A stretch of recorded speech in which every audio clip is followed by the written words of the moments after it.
إن الحمد لله نحمده ونستعينه ونستغفره ونعوذ بالله من شرور أنفسنا ومن سيئات أعمالنا من يهده الله فلا مضل له ومن يضلل فلا هادي له وأشهد أن لا إله إلا الله وحده لا شريك له وأشهد أن محمدا عبده ورسوله يا أيها الناس اتقوا ربكم الذي خلقكم من نفس واحدة وخلق منها زوجها وبث منهما رجالا كثيرا ونساء واتقوا الله الذي تساءلون به والأرحام إن الله كان عليكم رقيبا يا أيها الذين آمنوا اتقوا الله حق تقاته ولا تموتن إلا وأنتم مسلمون يا أيها الذين آمنوا اتقوا الله وقولوا قولا سديدا يصلح لكم أعمالكم ويغفر لكم ذنوبكم ومن يطع الله ورسوله فقد فاز فوزا عظيما أما بعد فإن أصدق الحديث كتاب الله وخير الهدي هدي محمد صلى الله عليه وسلم وشر الأمور محدثاتها وكل محدثة بدعة وكل بدعة ضلالة وكل ضلالة في النار أيها الناس اتقوا الله فإن التقوى ملاك الحسنات واعبدوا الله عز وجل فإن الله عز وجل يقول وما خلقت الجن والإنس إلا ليعبدون والعبادة لا بد أن تكون على أحسن الحال وتكون العبادة لله عز وجل وحده وعلى ما أمرنا به الرسول صلى الله عليه وسلم قال الله عز وجل الذي خلق الموت والحياة ليبلوكم أيكم أحسن عملا قيل لفضيل بن عياض رحمه الله ما المقصود بأحسن عملا قال العمل إذا كان لله ولم يكن على هدي النبي صلى الله عليه وسلم لا يكون مقبولا وهكذا إذا لم يكن لله وكان على هدي النبي صلى الله عليه وسلم لا يكون مقبولا أيضا فيكون معناه أحسن عملا أو أي أخلصه وأصوابه সম্মানিত মুসলিয়ান ইকরাম, আমি আমার নিজেকে এবং আপনাদেরকে আল্লাহর তাকওয়া অবলম্বন করার অনুরোধ জানাচ্ছি। যেই তাকওয়া অবলম্বন করলে আল্লাহর জান্নাতে যেতে পারবো আমরা, কারণ আল্লাহ তাআলা ওয়াদা করেছেন, তিনি এই জান্নাতকে করেছেন নূরিসু মিন ইবাদিনা মান কানা তাকিয়া, ওয়ারিস শুধু তাদেরকে বানাবেন যাদের তাকওয়া আছে। ন্যূনতম তাকওয়ার অধিকারী না হলে জান্নাতে যেতে পারবেন না। ন্যূনতম তাকওয়া হচ্ছে মুসলিম হওয়া, আর মধ্যবর্তী তাকওয়া হচ্ছে মুমিন হওয়া, সর্বোচ্চ তাকওয়া হচ্ছে মুহসিন হওয়া।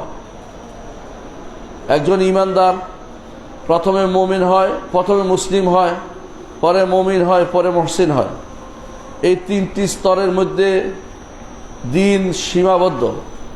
তিনটি স্তরকে বলা হয় মারাতিবুল ঈমান।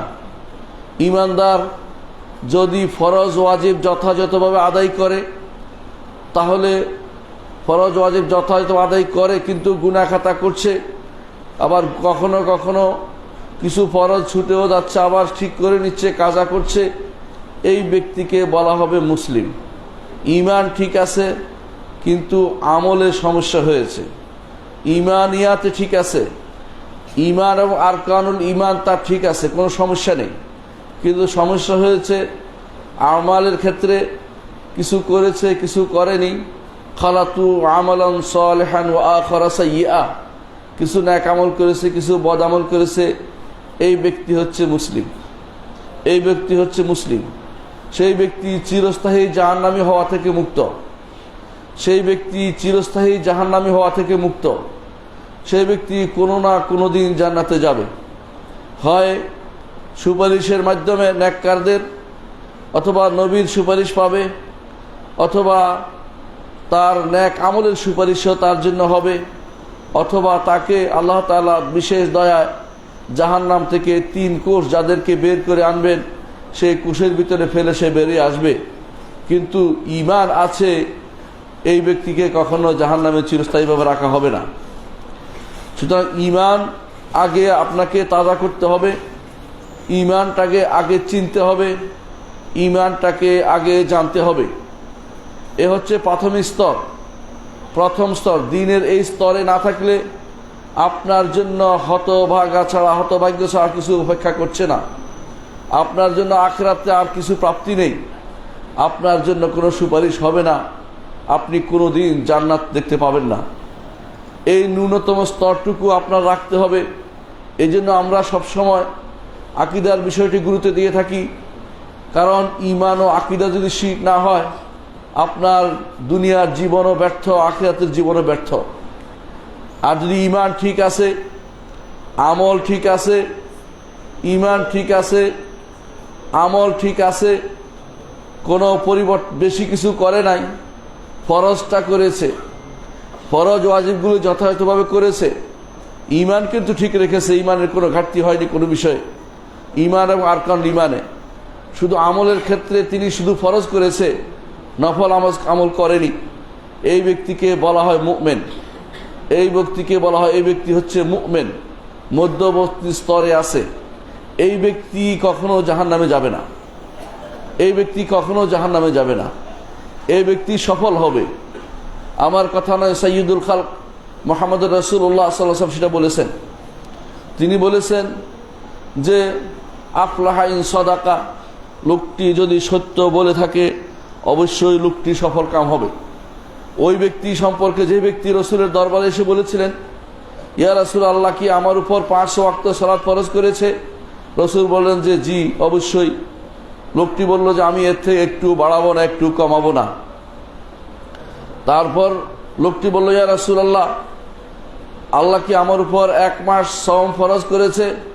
লোকটি রাসূলুল্লাহ সাল্লাল্লাহু আলাইহি ওয়াসাল্লাম বলে যে হ্যাঁ, আল্লাহ 1 মাস তোমার উপর, প্রত্যেকের উপর সওম ফরজ করেছে। লোকটি বলল যে আমি একটু বাড়াবো না, একটু কমাবো না। তারপর রাসূলুল্লাহ সাল্লাল্লাহু আলাইহি ওয়াসাল্লামকে সে জিজ্ঞাসা করলেন যে আল্লাহ কি আমার উপর যাকাত ফরজ করেছেন? বলে যে হ্যাঁ, যাকাত ফরজ করেছেন। বলে যে আমি এর থেকে একটু বাড়াবো না, একটু কমাবো না। এভাবে তিনি ফরজ ব্যাপারে বলেছেন যে তিনি বাড়াবেন না বা কমাবেন না, তিনি ওয়াদা করেছেন রাসূলুল্লাহ সাল্লাল্লাহু আলাইহি ওয়াসাল্লামের সাথে। রাসূলুল্লাহ সাল্লাল্লাহু আলাইহি ওয়াসাল্লাম বললেন, আফলাহা ইন সাদাকা, লোকটি যদি এই কাজগুলি করতে পারে তার জন্য সেটা সফলতার মুখ দেখবে। একজন মানুষ জান্নাতে যেতে চাই আমরা, কোনো সন্দেহ নেই। যে কাজ করি না কেন জান্নাত আমাদের মূল উদ্দেশ্য থাকে, জান্নাত উদ্দেশ্য থাকতেই হবে, রাখতেই হবে। আমরা তাদের মতো হই না যারা বলে যে আল্লাহ যদি জাহান্নামে থাকে আমি জাহান্নামে যাব, এই কথা বলা জায়েজ নাই। এটা তথাকথিত ভক্তিবাদীদের কথা। ঈমানদার বলে আমি জান্নাত চাই, এই জন্য প্রতিদিন সকালের দোয়ার মধ্যে আছে আল্লাহুম্মা ইন্নী আসআলুকাল জান্নাহ ওয়া আউযু বিকা মিনান নার। কারণ জাহান্নাম থেকে মুক্তি, জান্নাতে যাওয়া, এই ব্যাপারে আল্লাহ তাআলা বলে দিয়েছেন, ফামান যুহজিহা আনিন নারি ওয়া উদখিলাল জান্নাতা ফাকাদ ফাজা। যাকে জাহান্নাম থেকে বের করা হয়েছে, বাঁচিয়ে দেয়া হয়েছে, দূরে রাখা হয়েছে, জান্নাতে যাকে প্রবেশ করানো হয়েছে সেই তো সফল কাম। দুনিয়াতে আপনার কাছে সফল কাম হতে পারে ছেলে বিশাল চাকরি করে, আপনি বিশাল প্লট পেয়েছেন অমুক অমুক জায়গাতে, অমুকখানে বড় কিছু সম্মানের আসন পেয়েছেন, অমুককে আপনাদের জিজ্ঞাসা না করে কিছু করে না, এগুলি আপনার কাছে সফলতার মাপকাঠি হতে পারে। আল্লাহর দরবারে সেটা কখনো সফলতার মাপকাঠি নয়। আল্লাহর দরবারে সফলতার মাপকাঠি হচ্ছে জাহান্নাম থেকে মুক্তি পেয়েছে, জান্নাতে প্রবেশ করেছে। এই জন্য ইমাম আহমদ ইবনে হাম্বলকে জিজ্ঞাসা করা হয়েছিল কখন ইমানদার বান্দা নিরাপত্তা পেয়েছে বলে বলতে পারে যে আমার আর কোনো ভয় নাই, কখন সে নির্ভয় জীবন কাটাতে পারে। ইমাম আহমদ ইবনে হাম্বল বলেছিলেন যখন জান্নাতে পা রাখবে। জান্নাতে পা রাখলে আর কোনো ভয় নেই, পিছনের দিকে ফিরে তাকে আর নেওয়া হবে না। এর আগ পর্যন্ত প্রতিটি মুহূর্ত তাকে ভয় এবং আশার মধ্যে থাকতে হবে। প্রতিটি মুহূর্ত তার ভয় থাকবে আল্লাহ তাআলা কোন গুনার কারণে আমাকে ধরে ফেলে, আর প্রতিটি মুহূর্ত আশা থাকবে যে আমি তো গুনাহগুলি কাউকে বলি নাই, আমার এবং তার মাঝে রয়েছে, তিনি তো আমাকে পার করে দিতে পারেন। এ আশা তার থাকবে। ইমানদারে আশাবাদ নিয়ে সারাটা জীবন কাটিয়ে দিবে। আবার ভয়ও করবে, যদি তিনি আমাকে পাকড়াও করেন আমার কিন্তু পার পাওয়ার কোনো উপায় নেই। এই জন্য আয়েশা রাদিয়াল্লাহু আনহা একদিন বলেছিলেন যে আল্লাহুম্মা হাসিবনি হিসাবান ইয়াসীরা, আল্লাহ আমাকে সহজ হিসাব দিন। রাসূলুল্লাহ সাল্লাল্লাহু আলাইহি ওয়াসাল্লাম শুনে বললেন যে আয়েশা, তুমি কি জানো সহজ হিসাব কি জিনিস? সহজ হিসাব কি জিনিস তুমি জানো? আয়েশা রাদিয়াল্লাহু আনহা বললেন যে না, জানি না। রাসূলুল্লাহ সাল্লাল্লাহু আলাইহি ওয়াসাল্লাম বললেন সহজ হিসাব হচ্ছে সামনে তুলে ধরা, পেশ করা, যে সামনে তুলে ধরা তুমি এই কাজ করেছো, এই কাজ করেছো। সাতারতুহা লাকা ফিদ দুনিয়া ওয়া আনা আস্তুরহা আন, যে দুনিয়াতেও গোপন করেছি আজও গোপন করে তোমাকে পার করে দিলাম। এই হচ্ছে সহজ হিসাব। আর যারা বিনা হিসাবে যাবে, এই দুই গোষ্ঠী হচ্ছে সবচেয়ে সৌভাগ্যবান। বিনা হিসাবে যেতে হলে জীবনের প্রতিটি মুহূর্ত আল্লাহর উপর তাওয়াক্কুল করে চলতে হবে। সন্তান না খেয়ে মারা যাবে, বউ মরে যাবে, অসুস্থ হবে, কষ্ট হবে, সন্তান নিবেন না, এটা তাওয়াক্কুলের বিপরীত কাজ। হারাম না খেলে আপনি কেমনে চলবেন, তাওয়াক্কুলের বিপরীত কাজ। প্রতিটি সময়ে আপনার আল্লাহর উপর তাওয়াক্কুল করে চলতে পারলে বিনা হিসাবে ৭০,০০০-এর ভিতরে আপনি প্রবেশ করতে পারবেন। ৭০,০০০, শুধু ৭০,০০০ না, প্রতি হাজারের সাথে আরো ৭০,০০০ মুহাম্মদুর রাসূলুল্লাহ সাল্লাল্লাহু আলাইহি ওয়াসাল্লাম বলেছেন। শর্ত হচ্ছে একটাই, জীবনের প্রতিটি মুহূর্ত আল্লাহর উপর তাওয়াক্কুল করে চলবেন।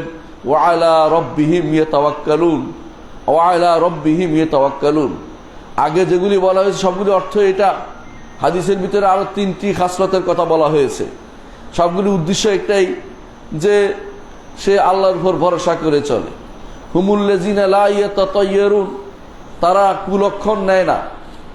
ঘর থেকে বের হয়েছেন, দেখছেন কালো কিছু একটা দেখছেন, অথবা কোনো একটা অন্ধ মানুষ দেখছেন, অথবা কোনো কালো পাখি দেখছেন, এখন আপনি কুলক্ষণ নিলেন, তাহলে কি হলো? আল্লাহর উপর তাওয়াক্কুল করলেন না।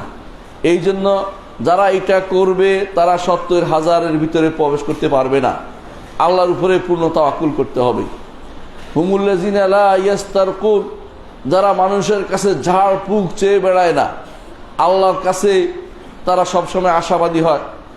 বলে না হুজুর আমার কেউ ফুঁক দেন, এটা বলে না, নিজে করতে পারবে বা কেউ তাকে করতে পারবে, কিন্তু চেয়ে বেড়ানো তাওয়াক্কুলের বিপরীত। এই জন্য তারা কোনো কিছু চেয়ে বেড়ায় না। যারা এই জাতীয় জিনিস চেয়ে বেড়ায় না, তারা আল্লাহর উপর তাওয়াক্কুল করে বলেই তারা সেদিন বিনা হিসাবে জান্নাতে যেতে পারবে। অনুরূপভাবে আরেক শ্রেণীর কথা বলা হয়েছে হাদিসে, যারা কাই করে না, অর্থাৎ তারা সেঁক দেয় না। আগেকার দিনে কোথাও রক্ত বন্ধ না হলে বা রোগ ভালো না হলে ওই জায়গা পুড়ে সেই জায়গাতে সেঁক দেয়া হতো। তো সেঁক দেওয়াটা হচ্ছে, এটা হচ্ছে বাঁচি আর মরি একটা জিনিস করি, এই উদ্দেশ্য। আল্লাহর উপর তাওয়াক্কুলের বিপরীত হওয়ার কারণে এইটা হচ্ছে এই কারণে নিষিদ্ধ। যদি কেউ আল্লাহর উপর তাওয়াক্কুল রেখে, ঔষধ খেয়ে, আল্লাহর উপর আশা রেখে, ভরসা রেখে এই কাজগুলিও করে, তাহলে তার জন্য সেটা বন্ধ হবে না, ৭০,০০০-এর বাইরে সে যাবে না। এর অর্থ হচ্ছে ৭০,০০০-এর ভিতরে থাকার চেষ্টা করতে হবে, এবং প্রতি হাজারের সাথে আরো ৭০,০০০, বিশাল অঙ্ক। যারা বিনা হিসাবে জান্নাতে যাবে তাদের অন্তর্ভুক্ত হওয়া ইমানদার একটা বড় বড় বড় একটা বৈশিষ্ট্য। যদি না পারে, অন্তত আল্লাহ যেন আর স্বাভাবিক হিসাবে তারে পার করে দেয়, এ আশায় সে থাকতে হবে। সেটা হচ্ছে সামনে পেশ করা হবে। হাদিসে আছে, রাসূলুল্লাহ সাল্লাল্লাহু আলাইহি ওয়াসাল্লাম বলেছেন, আল্লাহ তার কোনো বান্দাকে ডেকে বলবেন, একান্তে ডাকবেন, একান্তে ডেকে বলবেন, আপনার কাছে মনে হচ্ছে এত লক্ষ কোটি কোটি কোটি কোটি মানুষ, অর্বুদ খর্ব, এই মানুষগুলোকে আল্লাহ কিভাবে একসাথে করতে পারবেন? আপনার মতো নয়, একসাথে তিনি সবার হিসাব নেবেন, একসাথে তিনি সবার হিসাব নেবেন, কারণ তিনি সারিউল হিসাব, দ্রুত হিসাব গ্রহণকারী। আপনি যেমন একজনকে বলে অপেক্ষা করো, আমি আরেকজনের সাথে কথা বলছি, আল্লাহর ব্যাপারটি এরকম নয়। একসাথে তিনি লক্ষ কোটি মানুষের আরজি শোনেন, এবং লক্ষ কোটি প্রাণীর আরজি শোনেন, লক্ষ কোটি প্রাণীর আরজি শুনে তাদের ব্যবস্থাপনা করে দেন। একজনেরটা শুনতে গেলে আরেকজনেরটা বাধা হয় না। তিনি হচ্ছেন রব্বুল আলামিন, সেভাবে তিনি হাসরের মাঠে হিসাব নেয়ার ক্ষেত্রেও তিনি একসাথে সবার হিসাব নিতে পারবেন। একজনকে তিনি পার করবেন, একজনকে তিনি আটকাবেন। যাকে আটকাবেন সে হচ্ছে সবচেয়ে বড় দুর্ভাগা। কারণ পামান নো কেশা অর্দিবা, রাসূলুল্লাহ সাল্লাল্লাহু আলাইহি ওয়াসাল্লাম বলেছেন, যাকে পুঙ্খানুপুঙ্খ জিজ্ঞাসা করা হবে তার আযাব গজব ছাড়া কোনো উপায় থাকবে না। আপনি একটু চিন্তা করেন, জীবনে আমাদের কত আমল হয়েছে আমি ভুলে গেছি, আমি ভুলে যেতে পারি, তিনি ভুলেননি, তার ফেরেশতারাও ভুলেনি, আমল নামা তো উঠতে ভুল হয়নি। আল্লাহ তাআলা এই জন্য কোরআনে কারীম বলেছেন, আহসাহুল্লাহু ওয়া নাসুহু, তারা আল্লাহ এগুলি গণনা করে রেখেছেন, কিন্তু মানুষ সেটা ভুলে গেছে। মানুষ গুনার কথা ভুলে যায়, কিন্তু আপনার আমল নামা তো ভুলেনি, আমল নামা তো লেখা আছে। এই জন্য বেশি বেশি করে আল্লাহর কাছে চাইতে হবে, আল্লাহ যেন বিনা হিসাবে আপনাকে জান্নাত দিয়ে দেয়। এই জন্য ইমানদার বলেছি, মুমিন ওই ব্যক্তি যে ব্যক্তি নেক আমল, ফরজ আমলগুলোতে একটু ছাড় দেয়নি। ইমানের মধ্যে তার কোনো কমতি নেই, ইমান ঠিক রাখতেই হবে। আমলের ক্ষেত্রে, নেক আমল করার ক্ষেত্রে সে ফরজগুলি ছাড়ে নাই, ওই ব্যক্তি হচ্ছে ইমানদার, ওই ব্যক্তি সফল কাম, ওই ব্যক্তি জান্নাতে যেতে পারবে। নফল আমল সে করেনি, তারপরেও সে জান্নাতে যেতে পারবে যদি সে ফরজ আমলগুলি যথাযথভাবে করে থাকে। তৃতীয় স্তর হচ্ছে মুহসিনের স্তর। মুহসিন যেই ব্যক্তি ইহসান, সর্বোত্তম কাজটি করে। ইহসান হচ্ছে যেই বিষয়ে যেই কাজটি সর্বোত্তম সেই বিষয়ে সেই কাজটি করা। ইবাদতের ক্ষেত্রে এমনভাবে ইবাদত করা যে আমি আল্লাহকে দেখছি, এইটার নাম হচ্ছে মারতাবাতুল মুশাহাদা। এটা অধিকাংশের পক্ষে সম্ভব হয় না। এজন্য বলতে হবে দ্বিতীয় অংশ রাসূলুল্লাহ সাল্লাল্লাহু আলাইহি ওয়াসাল্লাম আমাদের জন্য রেখেছেন, সেটা হচ্ছে মারতাবাতুল মুরাকাবা, যে আমি আল্লাহকে দেখছি না, আল্লাহ তো আমাকে দেখছেন, আল্লাহ তো আমাকে দেখছেন। ইবাদতের ক্ষেত্রে এই নীতিতে চলে আসতে হবে। যখন দান করবেন এই কথা মনে করবেন, সালাত যখন পড়বেন এই কথা মনে করবেন, যাকাত যখন দিবেন এই কথা মনে করবেন, সাওম যখন রাখবেন এই কথা মনে করবেন। যদি এই কথা মনে না করেন আপনার সাওমটা হবে না। কারণ আপনি ডুব দিয়ে পানির নিচে যদি পানি খেয়ে ফেলেন, কেউ দেখে নাই, আল্লাহ তো দেখছে। আপনি যদি ঘরে দরজা বন্ধ করে খেয়ে ফেলেন, কেউ দেখে নাই, আল্লাহ তো দেখছে। আপনি যদি কোনো অন্যায় করে বসেন সাওম অবস্থায়, কেউ না দেখলেও আল্লাহ তো দেখছেন। এটাই হচ্ছে ইহসানের পর্যায়ে। এই জন্য সাওমটাকে ইহসানের পর্যায়ে নিয়ে যাওয়া হয়ে আল্লাহ তাআলা বলেছেন, আস-সাওমু লি ওয়া আনা আজজি বিহি। সাওম হচ্ছে আমার জন্য। কেন আমার জন্য সেটা বলছি।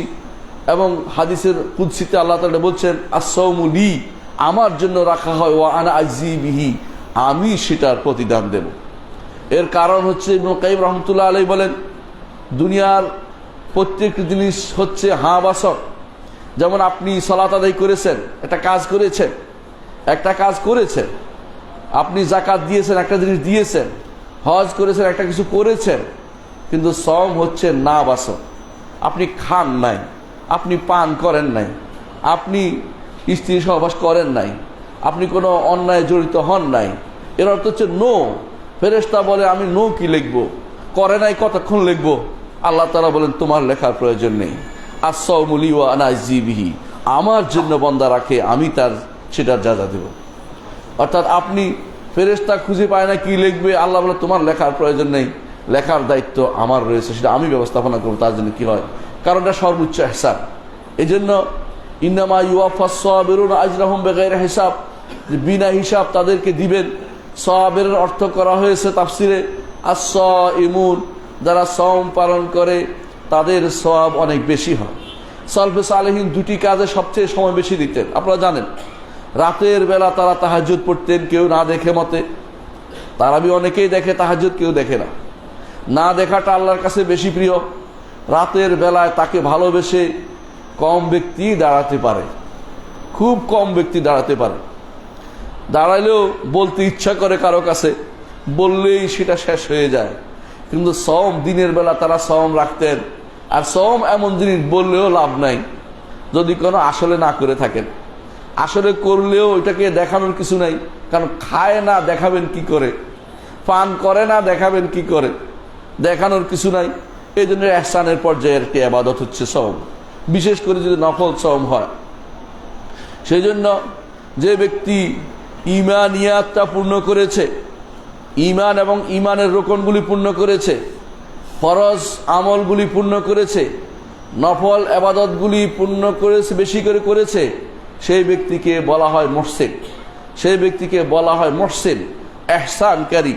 আর ইহসানকারী সম্পর্কে আল্লাহ বলেছেন, ইন্নাল্লাহা ইউহিব্বুল মুহসিনিন, আল্লাহ ইহসানকারীদের ভালোবাসেন, ইহসানকারীদের ভালোবাসেন।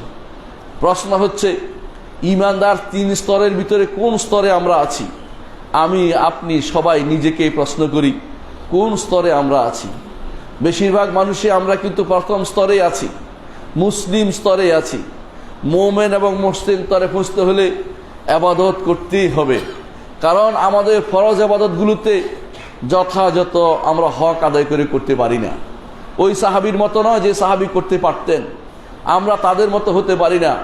আমাদের ফরজ ইবাদতে দুনিয়ার আজে বাজে কত কথা চলে আসে মনের ভিতরে, এবং আমাদের ফরজ ইবাদতের ভিতরে রাসূলুল্লাহ সাল্লাল্লাহু আলাইহি ওয়াসাল্লাম অনুসরণের ঘাটতিও থেকে যায়। তখন এটাকে পূর্ণ করার জন্য নফল লাগে, নফল লাগে। আমার ঈমানের স্তর পূর্ণ করার জন্যই নফল লাগছে, অতিরিক্ত না, মুহসিন হওয়া লাগতেছে না। এই জন্য রাসূলুল্লাহ সাল্লাল্লাহু আলাইহি ওয়াসাল্লাম বলেছেন, কিয়ামতের দিন প্রথম বান্দার হিসাব হবে সলাতের। ঈমানদার বান্দার হিসাব হবে প্রথমে সলাতের। কাফেরের জন্য জাহান্নাম সরাসরি পাঠিয়ে দেওয়া হবে, ওই হিসাবের কি আছে? কিন্তু ঈমানদারের হিসাব হবে প্রথম হবে সলাতের। ফরজ সলাতে ঘাটতি হলে বলা হবে, দেখো তো তার কোনো নফল সলাত আছে কিনা, নফল সলাত নিয়ে আসে, সেটা পূর্ণ করা হবে। কিন্তু আপনার যদি নফল সলাত না থাকে, সেটা কিভাবে পূর্ণ করা হবে? আপনার কোথাও ফরজ ইবাদতগুলিতে ঘাটতি হলে ওই জাতীয় নফল ইবাদত আল্লাহ তাআলা দিয়েছেন। চিন্তা করে দেখুন, ফরজ সলাত আছে, নফল সলাত আছে, ফরজ সওম আছে, নফল সওম আছে, ফরজ যাকাত সাদাকা আছে, নফল যাকাত সাদাকা আছে, ফরজ হজ আছে, নফল হজ যাকাত ওমরা আছে। এর অর্থ হচ্ছে এই জাতীয় প্রতিটি বিষয় ফরজকে পূর্ণ করার জন্য নফলের ব্যবস্থাপনা আল্লাহ তাআলা করে দিয়েছেন। তাহলে কেন? এই জন্য যাতে আপনি বিনা কষ্টে জান্নাতে যেতে পারেন, বিনা জাহান্নাম থেকে মুক্তি অন্তত পেতে পারেন। কারণ আমরা আগেই বলেছি, যিনি মুমিন স্তরে থাকবেন তিনি কখনো জাহান্নামে যাবেন না, তিনি জান্নাতে চলে যাবেন, তাহলে মুমিন স্তরটা যেন আপনার এনশিওর করা যায়, সেজন্য আমরা নফল সালাত আদায় করতে বলি, নফল যাকাত দিতে বলি, নফল হজ করতে বলি। ঈমানদাররাও সেটা করে থাকে, যাতে করে অন্তত আমার মূল জায়গাতে আছড় না লাগে, মূল ফরজে কোনো আছড় না লাগে। সেই জন্য আমরা সবসময় ব্যস্ত থাকি যে আমার মূল সম্পদে যেন আঘাত না আসে। সেটা হচ্ছে ঈমান এবং ফরজ আমল, ঈমান এবং ফরজ আমল পূর্ণ হয়। কিন্তু কিছু মানুষ, আল্লাহর নেক বান্দারা এরকম ছিলেন, তাদের ঈমানিয়াতে কোনো ঘাটতি ছিল না, সাথে সাথে তাদের ফরজ আমলেও কোনো ঘাটতি নাই। তখন তাদের নেক আমলগুলো তাদের মর্যাদাকে বৃদ্ধি করবে, তারা তখন মুহসিন পর্যায়ের ঈমানদার হয়ে যাবে, মুহসিন পর্যায়ের দিনদার হয়ে যাবে। ওই ব্যক্তি তখন জান্নাতে যাবে। এরা হচ্ছে সাবিকুম বিল খায়রাত, কল্যাণে অগ্রণী। আল্লাহ তাআলা কোরআনে কারীমে এই 3টি স্তর একটি আয়াতে উল্লেখ করেছেন। আল্লাহ তাআলা বলছেন, সুম্মা আওরাসনাল কিতাব আল্লাযীনা ইসতাফাইনা মিন ইবাদিনা, সুম্মা আওরাসনাল কিতাব, তারপর আমরা ওয়ারিস বানাইলাম কিতাবকে। কিতাব মানে কি ভাই? কোরআনে কারীম। কিতাব, কোরআনের ওয়ারিস আল্লাহ তাআলা তাদেরকে বানিয়েছেন। আল্লাযীনা ইসতাফাইনা মিন ইবাদিনা, আমার বান্দাদের মধ্যে যাদেরকে আমরা পছন্দ করেছি তাদেরকে এই কোরআনের ওয়ারিস বানিয়েছি, যে কোরআন নিয়ে তারা থাকবে। ফামিনহুম যালিমুল লিনাফসিহি, তাদের মধ্যে কিছু আছে যারা যালিমুল লিনাফসিহি, নিজের নফসের উপরে জুলুম করে, বুঝতে পারছেন? এরা কারা? এরা হচ্ছে মুসলিম পর্যায়ের লোক, যারা ঈমান ঠিক রেখেছে কিন্তু আমলের ক্ষেত্রে ফরজ আমলের ক্ষেত্রে ঘাটতি করেছে। এরা হচ্ছে যালিমুল লিনাফসি। অমিনহুম মুকতাসিদ, আর তাদের মধ্যে এক গোষ্ঠী আছে যারা মধ্যম পর্যায়ের। এরা কারা? এরা হচ্ছে মোমেন, অর্থাৎ যারা ইমান ঠিক রেখেছে, ফরজ আমলগুলোতে কোনো ঘাটতি করেনি। এরপর আল্লাহ তাআলা বলছেন ওয়ামিনহুম সাবিকুম বিল খায়রাত, আর তাদের মধ্যে আরেক গোষ্ঠী হচ্ছে কল্যাণে তারা অগ্রণী, তারা হচ্ছে মুহসিন। কোরআনে কারিমে এক আয়াতে আল্লাহ তাআলা এই তিনটি জিনিসকে যথাযথভাবে বর্ণনা করে দিয়েছেন আমাদের জন্য। আমরা এই জন্য কোন পর্যায়ে আছি তা চিন্তা করতে হবে। আমাদের বেশিরভাগ সালাত যথাযথভাবে আমরা আদায় করতে পারি না, আমাদের ফরজগুলি যথাযথভাবে আদায় করা হয়নি, আমাদের ঈমানিয়াতে বিশাল সমস্যা রয়েছে। আমাদের ঈমানিয়াতকে অবশ্যই পূর্ণ করতে হবে, ঈমানকে পূর্ণ করতে হবে। এই ব্যাপারে কোনো ছাড় চলে না। ঈমানের ব্যাপারে কোনো ছাড় দিলে সেই ব্যক্তি কাফের, সেই ব্যক্তি যত আমলই করুক না কেন, 5 ওয়াক্ত ফরজ এবং শতবার যদি করো তিনি হজও করেন, কোনো কাজে আসবে না। এজন্য ঈমানটা বেশি শিখা দরকার। আমরা সব সময় ঈমানের কথা, আকীদার কথা বেশি বলে থাকি। অনেকের কাছে এটা পছন্দ নয়। অনেকে মনে করে যে আকীদা বিশ্বাসে এত কথা কিসের দরকার, আমার আকীদা ঠিক আছে। আপনার আকীদা ঠিক নাই এর প্রমাণ আমি 1000 বার দিতে পারবো। আপনার আকীদা এখনো আল্লাহ সম্পর্কেও শুদ্ধ হয়নি, নবী সম্পর্কেও শুদ্ধ হয়নি। আল্লাহ সম্পর্কে যদি আকীদা আপনার শুদ্ধ না হয়, আপনার আমল গর্তে চলে যাচ্ছে, আল্লাহর কাছে যাচ্ছে না। আপনি যদি মনে করে থাকেন আপনার রব সর্বত্র বিরাজমান, তাহলে আপনার আমল আল্লাহর দরবারে যাচ্ছে না, আপনি এখনো ঈমানদার হইতে পারেন নাই। আপনাকে ঈমানের ক্ষেত্রে প্রথমে মনে রাখতে হবে যে আমার রব্বুল আলামিন তিনি আরশের উপরে, স্রষ্টা এবং সৃষ্টি আলাদা। স্রষ্টা কখনো সৃষ্টির ভিতরে নন। যদি কেউ মনে করে স্রষ্টা কারো কলবের ভিতরে বাস করে, অথবা স্রষ্টা সর্বত্র বিরাজমান, অথবা মনে করে স্রষ্টা কোনো মানুষের মতো, অথবা মনে করে স্রষ্টা শুধুমাত্র অস্তিত্ব শুধুমাত্র মানুষের ব্রেনেই আছে, বাইরে কোনো অস্তিত্ব থাকতে পারে না, তাহলে আপনাকে অবশ্যই বিশ্বাস করতে হবে আপনি এখনো ঈমানদার হন নাই। আপনি হয়েছেন একটা বিশ্বাসী, আপনার এক ধরনের বিশ্বাস আছে, যেই বিশ্বাস কোরআন এবং সুন্নাহ পরিপন্থী, যেই বিশ্বাসের কারণে আপনি নাজাত পাবেন না। নাজাত পেতে হলে ঈমানকে পূর্ণ করে নিতে হবে। ঈমানকে পূর্ণ করে নিতে হলে কি করতে হবে আমি সংক্ষেপে কয়েকটা জিনিস বলি মনে রাখার মতো। 1 নম্বর হচ্ছে, ঈমান যদি পূর্ণ করতে হয়, আপনাকে যদি বলেন যে আমি আল্লাহ বিশ্বাস করি, ঈমান হয় নাই, আরো একটু রয়েছে, আরো বিশাল জিনিস রয়েছে। আল্লাহ বিশ্বাস করেন, এক স্রষ্টায় বিশ্বাস করেন, এবং এইটা যথেষ্ট না, আপনাকে বিশ্বাস করতে হবে আমি এমন এক আল্লাহ বিশ্বাস করি, হুয়াল আউয়ালু ওয়াল আখিরু ওয়াল যাহিরু ওয়াল বাতিন। আমি এমন এক আল্লাহ বিশ্বাস করি, তিনি প্রথম এবং তিনি শেষ, এবং তিনি কাছে এবং তিনি নিকটে, তিনি সবচেয়ে বেশি দোয়া কবুলের নিকটে, তিনি সবকিছুর উপরে। এই বিশ্বাস করতে হবে। অথচ আমাদের দেশে অনুবাদগুলো দেখেন, জাহের অর্থ করেছে প্রকাশ্য, আর বাতিন অর্থ করেছে গোপন। এটা কোরআনের তাফসির নয়। রাসূলুল্লাহ সাল্লাল্লাহু আলাইহি ওয়াসাল্লাম এই আয়াতের তাফসির নিজে করে দিয়েছেন। রাসূল যে তাফসির করে তার বাইরে যাওয়ার ক্ষমতা কারণে রাসূল বলেছেন, আল্লাহুম্মা আনতাল আউয়ালু ফালাইসা ক্বাবলাকা শাই, আল্লাহ আপনি প্রথম, আপনার আগে আর কেউ নেই। ও আনতাল আখিরু ফালাইসা বা'দাকা শাই, আপনি শেষ, আপনার পরে আর কেউ নেই। ও আনতাজ যাহিরু ফালাইসা ফাওকাকা শাই, আপনি হচ্ছেন সবকিছুর উপরে, আপনার উপরে আর কেউ নেই। ও আনতাল বাতিনু ফালাইসা দুনাকা শাই, আপনি হচ্ছেন বাতিন, নিকটস্থতার দিক থেকে আপনার চেয়ে নিকটে আর কেউ নেই। কখন তিনি নিকটে হচ্ছে, তিনি আপনার দোয়া কবুলের সবচেয়ে নিকটে, এই হিসাবে, কিন্তু তিনি আরশের উপরে। এই অর্থ, নিকটে অর্থ এটা নয় যে তিনি আপনার সামনে আছেন। যে ব্যক্তি মনে করে তিনি সত্তাগতভাবে সালাতে তার সামনে আছে, অথবা সালাতের মধ্যে কেউ তার পায়ে সেজদা করে, সেই ব্যক্তি কাফের, এখনো ঈমানদার হইতে পারে নাই। তাহলে ঈমান শিখতে হবে। আপনি জিজ্ঞাসা করেন আপনার আশেপাশে মানুষদেরকে, এই একটি মাসলাতে কত শত ভুল আমার সমাজের মধ্যে আছে। একটি মাসলাতে এত ভুল হলে বাকি মাসলাতে জানি কি হবে। আমি সেটা বলতে চাচ্ছি না, শুধু এটুকুই বলবো, আল্লাহ সম্পর্কে যদি আকীদা আপনার শুদ্ধ না হয়, আল্লাহ সম্পর্কে, আল্লাহর উপর ঈমানের ক্ষেত্রে আপনার যদি ঘাটতি থাকে, আপনার হাজার হাজার আমলে কোনো কাজ হবে না।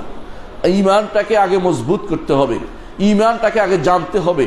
আপনার রব যেখানে সেখানে নন, আপনার রব আরশের উপরে। এই জন্য সৈয়দ জুনায়েদ আল বাগদাদী রহমতুল্লাহ আলাইকে প্রশ্ন করা হয়েছিল যে তিনি একজন সুফি মানুষ ছিলেন, তারপর তাকে প্রশ্ন করা হয়েছিল যে আল্লাহ তাআলা তিনি আরশের উপর বলে কেন আমাদেরকে এটা জানালেন।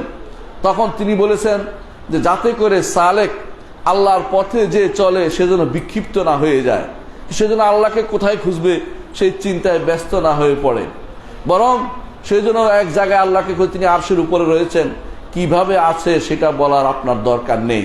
তিনি বলেছেন এটাকে বিশ্বাস করতে হবে। তিনি বলেছেন আর রহমানু আলাল আরশি ইস্তাওয়া লাহু মা ফিস সামাওয়াতি ওয়া মা ফিল আরদি ওয়া মা বাইনাহুমা ওয়া মা তাহতা সারা। আল্লাহ তাআলা যা বলেছেন তা একটু যদি মানুষ বুঝে, ঈমান কিন্তু তার নসিব হবে। ঈমানটা একটু বুঝার জন্য কোরআন এবং হাদিসকে বিনা কোনো রকমের অপব্যাখ্যা ব্যতীত পড়েন আর বিশুদ্ধ তাফসীর পড়েন, যেখানে অপব্যাখ্যা নাই, তাহলে আপনি সহজেই ঈমানকে আপনি ধারণ করতে পারবেন। শুধু আল্লাহ আছে, আরশের উপরে আছে বিশ্বাস করলে ঈমান হয়ে যাবে তা কিন্তু না। আল্লাহর নাম রয়েছে অনেক, শুধু 100 নয়, 100 নয়, 99ও নয়। আল্লাহর নামের কোনো শেষ নেই। 99টা এমন নাম আছে যা দিয়ে ডাকলে আল্লাহ আপনার ডাকে সাড়া দেন। কিন্তু তাই বলে আল্লাহর নাম 99তে সীমাবদ্ধ নয়, এইটা আমাদের বুঝতে হবে। অনেকে মনে করে থাকেন যে আল্লাহ হাদিস, যে রাসূলের হাদিসটা যে আল্লাহর 99টা নাম রয়েছে যা দিয়ে ডাকলে আল্লাহ তাআলা তাকে জান্নাতে প্রবেশ করাবেন, হাদিসে আছে মান আহসাহা দাখালাল জান্নাহ।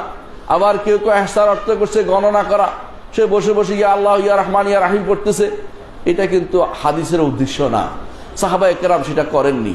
উদ্দেশ্য হচ্ছে প্রতিটি নামের পিছনে ইবাদত আছে, প্রতিটি নামকে আপনি অর্থ সহ বুঝবেন, বুঝে এই নামের দাবি অনুসারে আল্লাহর ইবাদত করবেন। এইটা হচ্ছে ইহসার অর্থ। এই জন্য কোরআনে কারীম আল্লাহ তাআলা বলছেন আলিমা আল্লাহ তুহসুহু ফাতাবা আলাইকুম।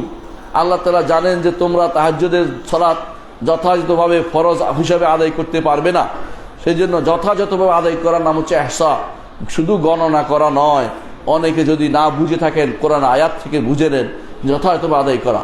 যে ব্যক্তি আল্লাহর নামগুলোকে যথাযথভাবে অর্থ বুঝে এবং সেগুলির মর্ম বুঝে সেগুলো দিয়ে আল্লাহকে আহ্বান করবে, সেই ব্যক্তি জান্নাতে প্রবেশ করবে।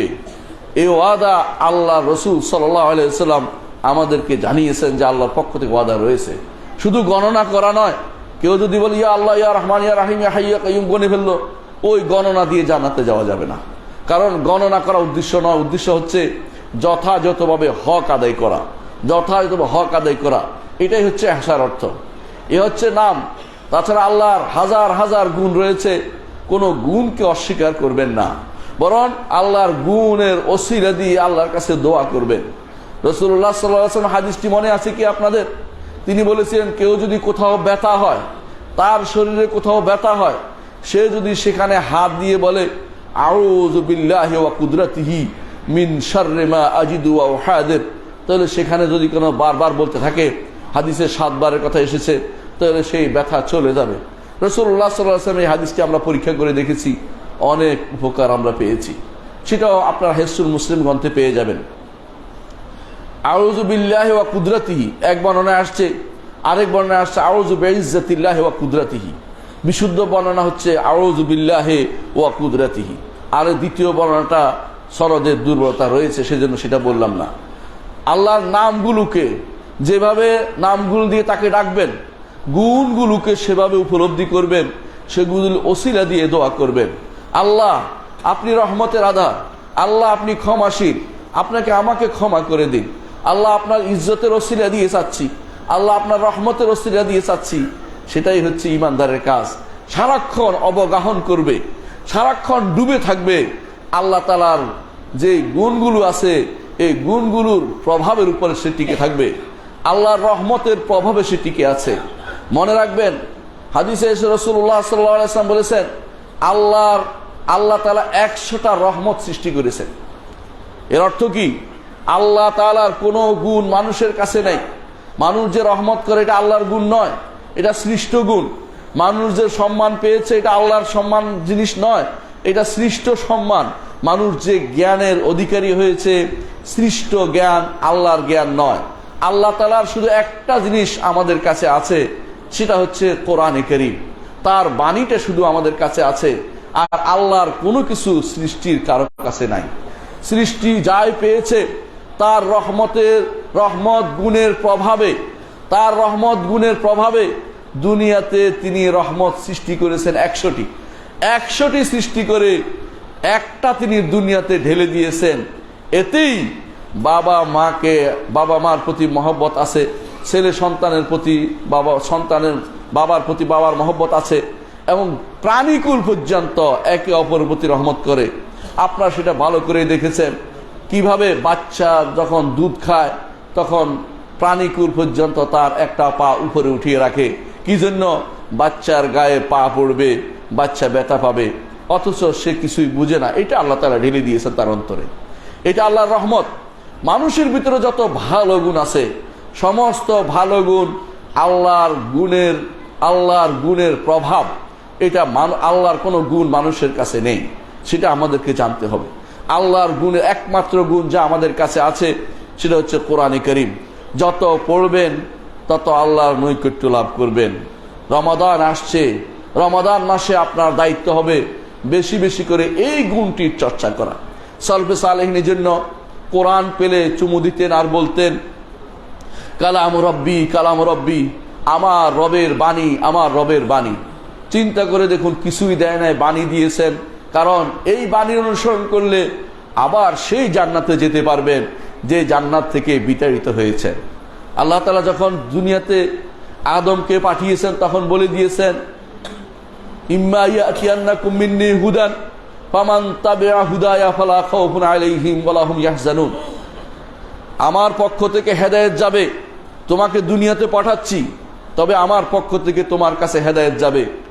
এই হেদায়েত হচ্ছে কোরআন, এই হেদায়েত হচ্ছে জাবুর, এই হেদায়েত হচ্ছে তাওরাত, এই হেদায়েত হচ্ছে ইনজিল।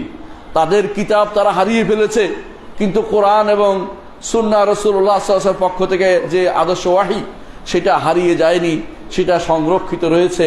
যে কেউ এই দুইটার অনুসরণ করবে সেই ব্যক্তি সোজা জান্নাতে চলে যাবে। আর যে কেউ সেটা অনুসরণ করবে না, পথ ভ্রষ্ট হবে, পথ হারিয়ে ফেলবে। পথের দায়িত্ব তিনি নিয়েছেন যে আমি তোমাকে পথ দেখাবো, কিন্তু আমি নিতে চাই না। তিনি দিয়েছেন, তার রাসূল পাঠিয়েছেন, কোরআন পাঠিয়েছেন, হাদিস পাঠিয়েছেন, রাসূলের কিতাব দিয়ে রাসূলের কাছে তিনি বাণী দিয়েছেন। সেটার অনুসরণ না করে আমি দুনিয়ার মানুষের বক্তব্যের অনুসরণ করি। কারো 13 দফা, কারো 20 দফা, কারো বাপের দফা, কারো স্বামীর দফা, ওগুলো দিয়ে পার পেতে পারবেন না। একমাত্র আল্লাহ তাআলার নীতি অনুসরণ করলে দুনিয়াতেও পারবে, শান্তি পাবেন, আখিরাতেও মুক্তি পাবেন।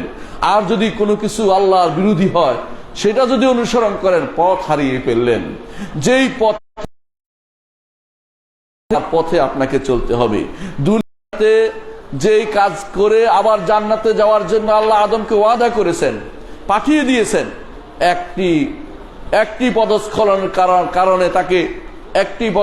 কারণে তাকে দুনিয়াতে পাঠিয়ে দিয়েছেন। কেন? তার নির্দেশনার বাইরে গিয়েছিল। দুনিয়াতে আমি যদি 1000টা নির্দেশনার পথের বাইরে চলি, কিভাবে আশা করতে পারি যে আমি জান্নাতে যাব? একমাত্র তার দয়া, তিনি দয়ার কারণে তিনি জান্নাত দিবেন।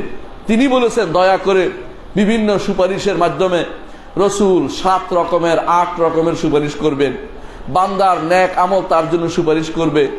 আল্লাহ তাআলা বিশেষভাবে রহমতের কারণে সেদিন তার 99টা রহমত, 100টা রহমত তিনি তৈরি করেছেন। 99টা দিয়ে সেদিন গুনাহগার তার বান্দাদেরকে জাহান্নাম থেকে বের করে আনবেন। কিন্তু তাই বলে আপনার কাছে পুঁজিটা রাখতে হবে, সেই একমাত্র পুঁজি, যেই পুঁজি নষ্ট হলে অন্য কিছু কাজে লাগে না, সেই পুঁজিটা হচ্ছে ঈমান। এজন্য ঈমানটা শিখার বিষয়, জানার বিষয়। ঈমানে কোনো ঘাটতি চলে না, ঘাটতেড়ামি চলে না, আমার হুজুরে বলছে চলে না, আমার উস্তাদ বলছে চলে না। ঈমান কোরআন এবং সুন্নাহ, এবং সালফে হাজির উম্মাহ সালফে সালিহিনের পথ থেকে ঈমান নিতে হয়। এই জন্য কেন আমরা ঈমানের উপর গুরুত্ব দেই? আমরা অনেক মাসআলা জানি, অনেক কিছু জানি, সুন্দর সুন্দর কথা জানি, কিন্তু ঈমানটা ভুলে বসে আছি। আপনার জীবনের কোনো মূল্য নেই, আপনি আর হায়ওয়ানের সাথে কোনো পার্থক্য নেই। কারণ হায়ওয়ানকে শিক্ষা দিলেও হায়ওয়ান অনেক কিছু করতে পারে। কুকুরকে শিক্ষা দিয়ে আজ অনেকে দুনিয়ার অনেক কিছু করাচ্ছে। বোঝা গেল যে কুকুরকে দুনিয়ার আমলা কাজ আপনি শিক্ষা দিতে পারবেন, কিন্তু ঈমানিয়াতের জন্য আল্লাহ আপনাকে পাঠিয়েছে। ওয়ামা খালাকতুল জিন্না ওয়াল ইনসা ইল্লা লিয়াবুদুন, জিন এবং মানুষকে শুধুমাত্র আমার ইবাদতের জন্যই সৃষ্টি করেছি। তাহলে ঈমানের ক্ষেত্রে 1 নম্বর বলেছি যে আল্লাহ তাআলা সম্পর্কে আপনাকে জানতে হবে তিনি কোথায়। দ্বিতীয় হচ্ছে আপনাকে জানতে হবে তার নামগুলো সম্পর্কে। তৃতীয় হচ্ছে আল্লাহর গুণগুলো সম্পর্কে জেনে প্রতিটি মুহূর্ত আপনি স্মরণ করতে হবে আমি এখন ওই গুণের অধীন আছি, আল্লাহ ওই গুণের প্রভাব আমার উপর পড়েছে। আল্লাহ আপনি যদি কাউকে ক্ষমা করে দেন তখন বুঝবেন যে আল্লাহর ক্ষমা করা গুণের অধীন আমি ঢুকতে পেরেছি। ক্ষমা না করলে বুঝবেন যে আপনি উদ্যত্ত মোতাকাব্বের অহংকারী হয়ে গেছেন। আল্লাহ তাআলা যেটা পছন্দ করেন না আপনার জন্য, এটা তার গুণ, কিন্তু এটা বান্দার কাছে তিনি চান না, এটা বান্দার কাছে তিনি চান না। আল্লাহর নাম এবং গুণকে যে ব্যক্তি অবজ্ঞা করবে, শিখতে চাইবে না, শিখাতে চাইবে না, আলোচনা করবে না, তার মতো হতভাগা আর কেউ হতে পারে না। যে যত নাম এবং গুণ শিখতে পারবে, জানতে পারবে, ঈমান তার তত মজবুত হবে, শক্তিশালী হবে। এই জন্য সালফে সালেহিন সবার আগে আল্লাহর নামগুলোর কথা লিখতেন, আল্লাহর গুণগুলোর কথা লিখতেন। সিদি আব্দুল কাদের জিলানী রহমতুল্লাহ আলাইহি, যাকে আপনারা বিশাল বিশাল লকব দিয়ে বসেছেন, যাকে এমন এমন শব্দ ব্যবহার করেন যা আল্লাহ তাআলার জন্য শুধুমাত্র ব্যবহৃত হতে পারে। কেউ গাউস বলে, কেউ কুতুব বলে, এই কোনোটাই আল্লাহ ছাড়া কেউ গাউস নেই। আর কুতুব শব্দটি কারোর জন্য ব্যবহার করা জায়েজ নেই। কুতুব হচ্ছে, এই শব্দটি হচ্ছে বেদাতি শব্দ, এটা কোনো অর্থহীন শব্দ, এগুলি ব্যবহার করা জায়েজ নেই। সিদি আব্দুল কাদের জিলানী রহমতুল্লাহ আলাইহি তিনি গ্রন্থ লিখেছেন আল গুনিয়াতুল তালিবিল হক, যেটা আমাদের দেশে নাম হয়েছে গুনিয়াতুত তালিবিন।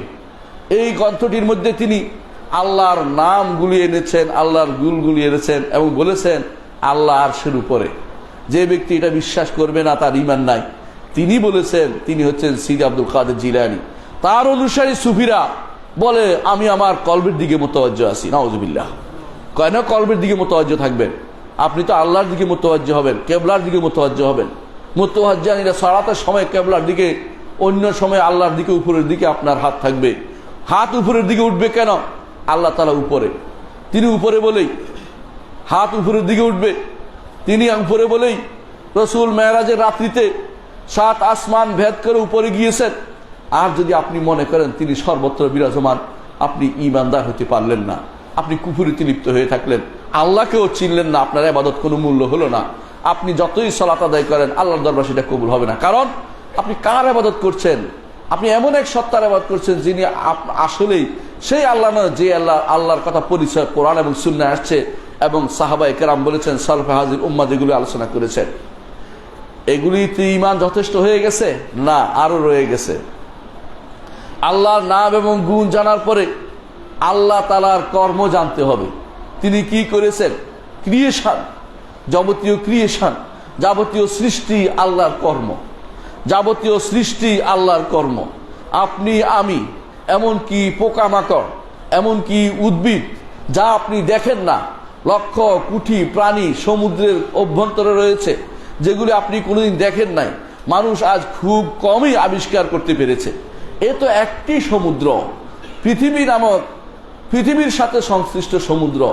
যদি এরকম লক্ষ লক্ষ গ্রহ থাকে পৃথিবীর মতো, কোটি কোটি গ্রহ থাকে পৃথিবীর মতো, সেগুলির সাথে সংশ্লিষ্ট যদি কোনো আরো প্রাণী থাকে মানুষ ছাড়া, কারণ মানুষ শুধুমাত্র এই ইয়াতে আছে, এই ভূমিতে আছে বলে আমরা বিশ্বাস করছি। অন্যখানে যে আরো প্রাণী থাকে সেগুলি কে সৃষ্টি করেছেন? আমার রব্বুল আলামিন, সেগুলির স্রষ্টা। যত কিছু নিয়ে আজ বাহাদুরি করে মানুষ যে তিনি অমুকে মঙ্গল গ্রহে গেছে, অমুকখানে গেছে, অমুকটা আবিষ্কার করেছে, কেউ নিহারিকে আবিষ্কার করেছে, কেউ ওইটা আবিষ্কার করেছে। এটা মানুষ আবিষ্কার করছে, কিন্তু এগুলি সৃষ্টি করেছে কে? এগুলি স্রষ্টা হচ্ছে রব্বুল আলামিন। আপনাকে আল্লাহ তাআলার নাম এবং গুণের সাথে সাথে আল্লাহর কর্ম হচ্ছে ক্রিয়েশন, যাবতীয় এই কর্ম সম্পর্কে আপনার পূর্ণ বিশ্বাস থাকতে হবে যে এগুলি আমার আল্লাহ সৃষ্টি করেছেন। কোরআনে কারীমে এই জন্য আল্লাহ তাআলা বারবার বলছেন ইঙ্গিত করে, লা শামসু ইয়ামবাগি লাহা আন তুদরিকাল কামার ওয়ালাল লাইলু সাবিকুন নাহার। জেনে রাখো সূর্য চলতে চলতে তার পথে চলে, সেটা সে চাঁদের সাথে ধাক্কা খাওয়ায় না। ওয়ালাল লাইলু সাবিকুন নাহার, রাতও দুইবার আসে না একসাথে, একটার পরে দিন আসে তারপর আবার রাত আসে, একসাথে দুইটা রাত এসে যায় না। তিনি শিখিয়ে দিলেন কি, রাত দিন একটার পর একটা রেখেছেন, লিয়াবলুয়াকুম আইয়ুকুম আহসানু আমালা। তিনি তোমাদের ঈমানকে পরীক্ষা করতে চান, আমলকে পরীক্ষা করতে চান।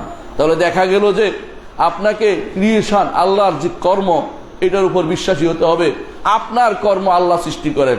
আল্লাহ বলেছেন খালাকাকুম ওয়া মা তা'মালুন, তোমরা যা করো সেটাও আল্লাহ সৃষ্টি করেন। তবে বলতে পারেন ভালো মন্দ উভয়টা হয় কেন? কারণ আমাদের শয়তান আমাদের পিছনে লেগে আছে। ভালো কাজ থেকে সে খারাপ পথ, আল্লাহ খারাপ পথ তৈরি করে দিয়েছেন। খারাপ পথ তৈরি করার অর্থ এই নয় যে খারাপ পথে যেতে হবে, কিন্তু আমি আল্লাহর অবাধ্যতা পোষণ করে খারাপ পথের দিকে রওনা হয়ে যাই। এটা আমার দোষ, এটা আমার দোষ। কারণ অন্যায় করলে আল্লাহর দিকে সম্পৃক্ত করা যায় না, অন্যায় করলে নিজের দিকে সম্পৃক্ত করতে হয়। এই জন্য আদম আলাইহিস সালাম তিনি যে কাজটি করেছিলেন, এই জন্য আল্লাহকে বলেন নাই আল্লাহ গাছটা এখানে রাখলেন কেন, গাছ না রাখলে তো আমার সমস্যা হইতো না, এটা বলেন নাই। তিনি বলেছেন রব্বানা যালামনা আনফুসানা ওয়া ইল্লাম তাগফির লানা ওয়া তারহামনা লানাকুনান্না মিনাল খাসিরিন। এর বিপরীতে ইবলিস আল্লাহর কাজের উপরে সে হস্তক্ষেপ করেছে। সে বলেছে রব্বে বিমা আগওয়াইতানি, আল্লাহ আমাকে পথভ্রষ্ট করে দিলেন, অর্থাৎ দোষটা আল্লাহর উপর দিতে চাইলো। সেই জন্য সে চিরজীবনের জন্য পথভ্রষ্ট হয়ে গেল। লা ইউসআলু আম্মা ইয়াফআলু হুম ইউসআলুন, তিনি কি করবে এ ব্যাপারে প্রশ্ন করা যাবে না। আপনি কি করবেন আল্লাহ সেটা প্রশ্ন করবেন। এই জন্য আপনাকে দুটি পথ দেখিয়েছেন, বিবেক দিয়েছেন, ভালো মন্দ জিনিস দিয়েছেন। এটার উপর চলার কারণে আপনাকে জান্নাত দিবেন। যারা ভালো মন্দ জ্ঞান যাদেরকে দেয়া হয়নি তাদের জন্য জান্নাত রাখা হয়নি। গরু ছাগলের জন্য জান্নাত রাখা হয়নি, কারণ তাকে এই বিবেক দেয়া হয়নি। আপনাকে আশরাফুল মখলুকাত, সবচেয়ে শ্রেষ্ঠ মখলুক বানিয়েছেন আপনাকে, যা কারণ আপনাকে বিবেক দিয়েছেন। ওই বিবেকের কারণে আপনি ভালো মন্দ বুঝার চিন্তা করুন। ভালো মন্দ শুধু আপনি বিবেক দিয়ে বুঝতে পারবেন না বলে আল্লাহ তাআলা দয়া পরবশ হয়ে নবী রাসূল পাঠিয়েছেন, আরো দয়া পরবশ হয়ে কিতাব দিয়েছেন, আরো দয়া পরবশ হয়ে যুগে যুগে আলেমদেরকে রেখেছেন। তাহলে বুঝতে পারেন আল্লাহ তাআলা আরো দয়া পরবশ হয়ে আরো কি করেছে। যখন দুনিয়াতে আপনি আসবেন, আপনার অন্তরের ভিতরে ফিতরিভাবে ঈমানের ডাক দিয়ে দিয়েছেন, আলাস্তু বিরাব্বিকুম ক্বালু বালা। যখন প্রথম আদমের পিঠেই আমাদের ভিতরে একটু দানা দিয়ে ঈমানিয়াতের একটা দানা ঢুকিয়ে দিয়েছেন, যে একটু যদি বাইরের আলো পড়ে এই মানুষটি ঈমান আনবে। বাইরের আলোর দরকার, ভিতরের আলোর সাথে বাইরের আলো দরকার। অর্থাৎ আপনার চোখের আলো আছে, কিন্তু বাইরের আলো না থাকলে আপনি দেখতে পান না। আপনি দুনিয়াতে আসার আগে আপনাকে ফিতরিভাবে ঈমানের একটা অংশ দিয়েছে, যদি বাইরের আলো পড়ে আপনি ঈমান আনবেন, সহযোগিতা আল্লাহ করে দিয়েছেন যাতে তার বান্দাকে তিনি জান্নাতে নিতে পারেন। কিন্তু তাই বলে আপনি যদি কোনো বাড়াবাড়ি করেন, আল্লাহ আপনি এই কাজ করছেন, উল্টা এই কাজ করছেন, আল্লাহর দোষ ধরতে যান, আপনি জাহান্নামী হবেন। যেভাবে ইবলিসকে আল্লাহ তাড়িয়ে দিয়েছেন তার রহমত থেকে, আপনি হবেন মালউন, অভিশপ্ত, মাতরুদ, আপনি হবেন বিতাড়িত আল্লাহর রহমত থেকে। সেই জন্য ঈমানের এই জায়গাটুকু খেয়াল রাখতে হবে যে আমার আল্লাহর ক্রিয়েশন, আল্লাহ তাআলার সৃষ্টির ব্যাপারে আমি শিওর যে সব কিছু আল্লাহ সৃষ্টি করেছেন, এইটা আপনাকে ঈমান আনতে হবে। যথেষ্ট নয়, এটুকুই যথেষ্ট নয়, এরপরে যেটা আছে সেটা সবচেয়ে বেশি জরুরি। আল্লাহ সম্পর্কে আপনার আকীদা শুদ্ধ হলো, মানলাম যে আপনি আল্লাহকে আরশের উপর মেনেছেন, আল্লাহকে স্রষ্টা মেনেছেন, একজন স্রষ্টা আছে মানলেন, আল্লাহকে মানলেন, তিনি আরশের উপর আছে মানলেন, তার নাম এবং গুণ মানলেন, যাবতীয় সৃষ্টি তার মানলেন। বাকি রয়েছে একটি জিনিস, তার অধিকার আপনাকে আদায় করতে হবে। তার অধিকারটা কি? রাসূলুল্লাহ সাল্লাল্লাহু আলাইহি ওয়াসাল্লাম মুআয ইবনে জাবাল রাদিয়াল্লাহু আনহুকে তিনি তার বাহনের পিছনে বসিয়েছেন, বসিয়ে জিজ্ঞাসা করলেন, ইয়া মুআয, মুআয তুমি কি জানো বান্দার উপরে আল্লাহর অধিকার কি? মুআয বললেন যে, মুআয রাদিয়াল্লাহু আনহু বললেন যে আল্লাহ, বান্দার উপরে আল্লাহর অধিকার কি? তিনি বললেন যে আল্লাহ এবং তার রাসূল ভালো জানেন। তখন রাসূলুল্লাহ সাল্লাল্লাহু আলাইহি ওয়াসাল্লাম বললেন, অধিকার হচ্ছে একমাত্র আল্লাহর ইবাদত করা, আর কারো ইবাদত না করা, তার সাথে কাউকে শরীক না করা। এইটা যতক্ষণ বাস্তবায়িত না হবে ততক্ষণ আগের সবগুলি মানলেও আপনি ইমানদার হইতে পারেন নাই। আপনি ইমানদার হইতে হলে এই সর্বশেষ এই কাজটি একমাত্র আল্লাহর জন্য করতে হবে। সলাতি ইন্না সলাতি ওয়া নুসুকি ওয়া মাহইয়ায়া ওয়া মামাতি লিল্লাহি রাব্বিল আলামিন। আল্লাহ রাব্বুল আলামিনের জন্য আমার জীবন মরণ, আমার ইবাদত, আমার কুরবানি, আমার যাবতীয় চাওয়া পাওয়া একমাত্র তার কাছেই হবে। কারো কাছে আমি চাইব না, কাউকে ভয় করব না, কারো কাছে বেশি আশাবাদী হব না, কারো কাছে আমি কাউকে আল্লাহর চেয়ে বেশি ভালোবাসবো না। এই জিনিসগুলো নিশ্চিত হতে হবে আপনার কাছে। এগুলি নিশ্চিত না হলে আপনি এত কিছু মানার পরও জান্নাতি হতে পারবেন না। ইমানিয়াতগুলো যতক্ষণ প্রতিষ্ঠা না করবেন আমাল একটাও কবুল হবে না, একটা আমলও কবুল হবে না। আল্লাহর ফেরেশতারা আল্লাহর আমল, এটা বিশ্বাস করতে হবে আপনাকে। আল্লাহ তাআলার ক্রিয়া কর্ম, কোনো সমস্যা তিনি ক্রিয়েশন তার, এটা ঠিক। আল্লাহ তাআলা আখিরাত সৃষ্টি করবেন, ঠিক কবরের জগতের আযাবের ব্যবস্থাপনা তিনি করেছেন। হাসরের মাঠ তিনি সৃষ্টি করবেন, হাসরের মাঠে ফুল সিরাত পার হওয়ার বিষয়টা তিনি করবেন, এবং সেখান থেকে জান্নাত জাহান্নামে যাওয়ার ব্যবস্থাপনা তিনি করবেন, এবং জান্নাত জাহান্নাম তিনি করেছেন, সৃষ্টি করেছেন। এই সবগুলি আপনার আল্লাহর কর্ম। আল্লাহর কর্মকে বিশ্বাসের পরে আল্লাহর অধিকার, ইবাদত একমাত্র আল্লাহর জন্যই করতে হবে। যদি ইবাদত আল্লাহর জন্যই করতে পারি, আমার জন্য সৌভাগ্য রয়েছে। এই পাঁচটি জিনিস জীবনে, এই পাঁচটি জিনিস কখনো ছাড় দিবেন না।